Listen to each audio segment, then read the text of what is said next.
प्रतिदिन पाकिस्तान की बेइज्जती या फिर भारत के सम्मान से पाकिस्तान को परेशानी की खबरें सामने आती रहती हैं। आज एक बार फिर पाकिस्तान की अंतर्राष्ट्रीय बेइज्जती की बात करेंगे। दरअसल इस बार पाकिस्तान की बेइज्जती उस देश ने की है जिससे पाकिस्तान कटोरा लेकर भीख मांगता रहता है, और यही भीख मांगना या यूं कहें कि पाकिस्तान के भिखारी ही पाकिस्तान के लिए मुसीबत बन गए हैं तो गलत नहीं होगा। ऐसा मैं क्यों कह रही हूं, इस रिपोर्ट में देखिए।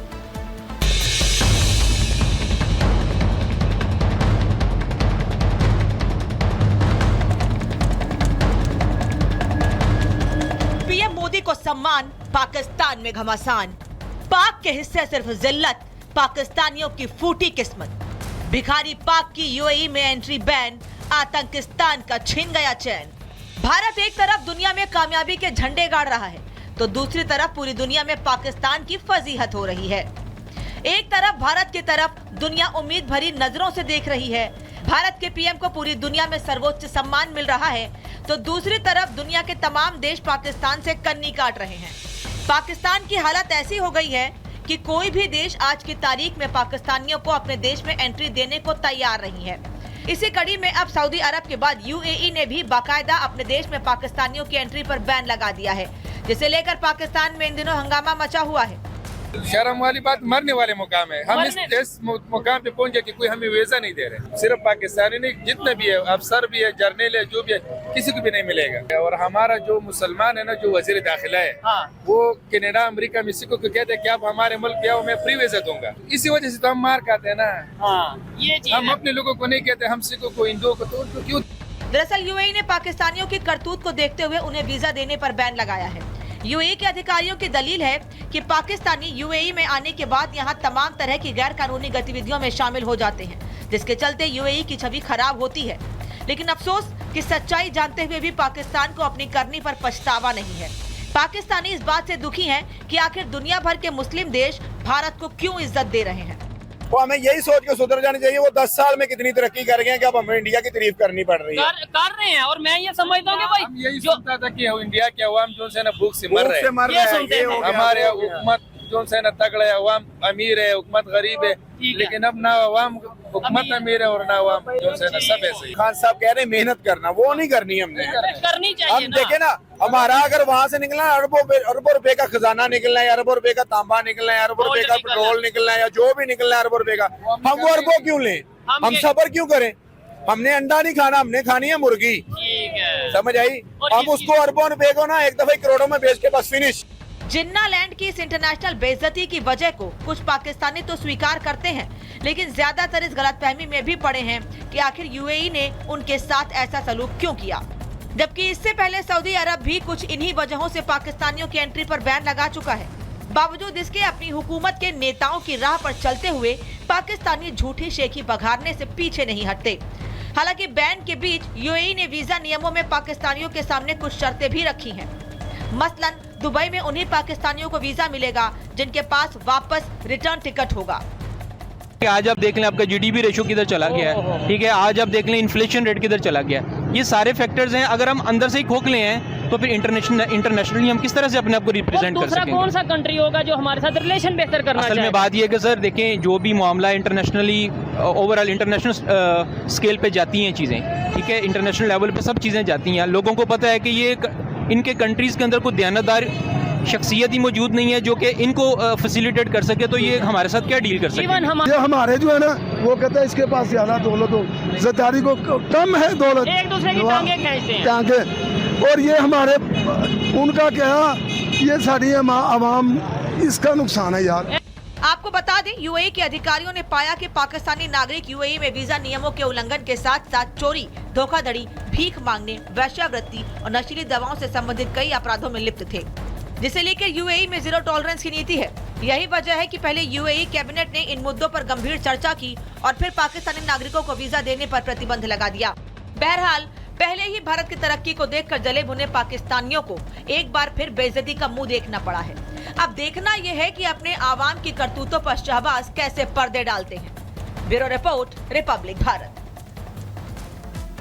यूएई ने पाकिस्तान पर बैन लगा दिया है। पाकिस्तान को लेकर यूएई ने साफ कह दिया है कि रिटर्न वीजा लेकर ही पाकिस्तान के लोग यूएई जाएं, तभी वहां वीजा मिलेगा। पाकिस्तान के लिए ये कितना बड़ा झटका है और बेइज्जती है, इस पर विदेश मामलों के जानकार रविंद्र सचदेवा क्या कह रहे हैं, सुन लीजिए। यूनाइटेड अरब एमिरेट्स ने पिछले कुछ समय से पाकिस्तानी सिटीजन्स को वीज़ा देने में मुश्किलें पैदा करनी शुरू कर दी हैं। अब पाकिस्तानियों को आसानी से वीज़ा नहीं मिल रहा है, डिलेज हो रही हैं। और यहाँ तक ये भी है कि वीज़ा मिलने के लिए आपके पास रिटर्न टिकट होना चाहिए दुबई से, होटल बुकिंग होनी चाहिए अगर आप टूरिज्म पे जा रहे हैं। तो ये हो इसलिए रहा है क्योंकि यूएई के अंदर Pakistani workers, blue collar workers या टूरिस्ट आते हैं तो वो ओवरस्टे कर जाते हैं और वर्क वीज़ा की तरफ प्रयास करते हैं, सोशल मीडिया में पोस्टिंग्स डालते हैं, क्राइम बढ़ रहा है। इन सब चीज़ों को मद्देनज़र देखते हुए यूएई की सरकार ने एक तरह से डिस्करेज करना शुरू कर दिया है पाकिस्तानी सिटीजन्स को एमिरेट्स आने से। अब ऐसे में अगर ये देश पाकिस्तान से अपनी दूरियां बनाना शुरू करें तो पाकिस्तान का बेइज्जती है, असल में नुकसान है पाकिस्तान को, और दुनिया में छवि की तो बात आप छोड़ ही दीजिए। तो पाकिस्तान के भिखारी दूसरे देशों में जाकर भीख मांगते हैं और अपने देश को आबाद करते हैं, वहां बड़ी बड़ी पार्टियां करते हैं। ऐसा हम क्यों कह रहे हैं ये आपको बता देती हूं। दरअसल पाकिस्तान के भिखारी यूएई ना जाएं, इसको लेकर यूएई ने बड़ा कदम उठाया है, लेकिन पाकिस्तान के भिखारी पाकिस्तान को आबाद कर रहे हैं। गुजरांवाला में सुर्खियों में एक भिखारी आया है, पाकिस्तान के गुजरांवाला से एक भिखारी सुर्खियों में आया है। भिखारी ने 20,000 लोगों को दावत दी है। समझिए, एक भिखारी 20,000 लोगों को दावत दे रहा है और उस दावत में 1 करोड़ रुपए खर्च किए गए हैं। पाकिस्तान के भिखारी 1 करोड़ रुपए एक दावत में खर्च कर सकते हैं। भिखारी के दावत का वीडियो भी वायरल हो रहा है। अब ये पार्टी जो है ये दी क्यों गई थी ये बता देती हूं।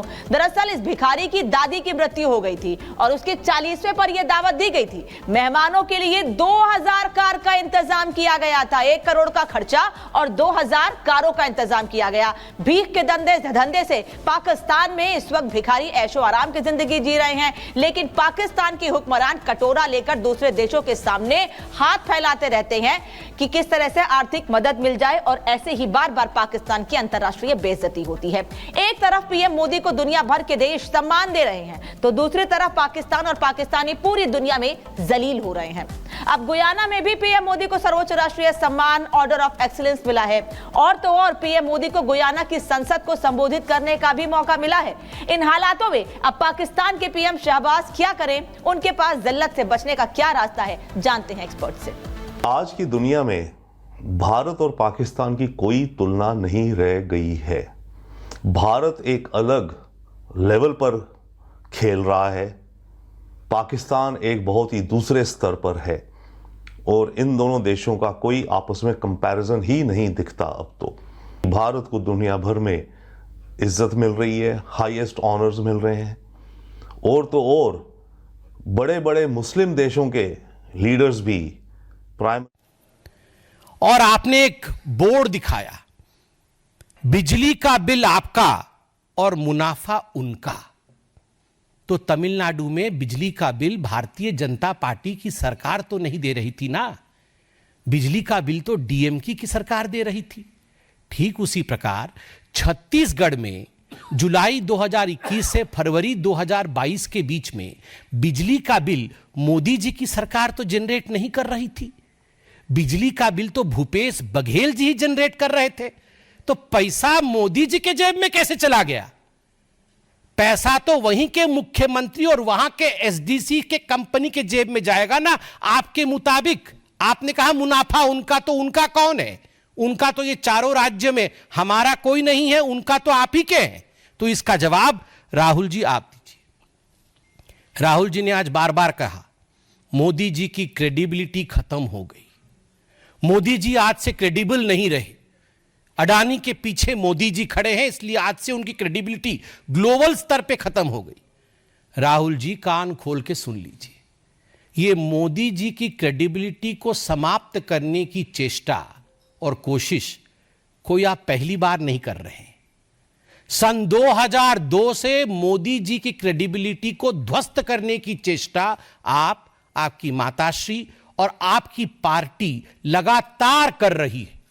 मौत के सौदागर से तुम नीच हो, पाकिस्तान में जाकर मोदी को समाप्त करना है, से चौकीदार चोर है तक, ऐसे 100 गालियां मैं गिनवा सकता हूं जहां आपने कहा कि मोदी की क्रेडिबिलिटी खत्म हो गई है और मोदी के इमेज पर डेंट पड़ गया है।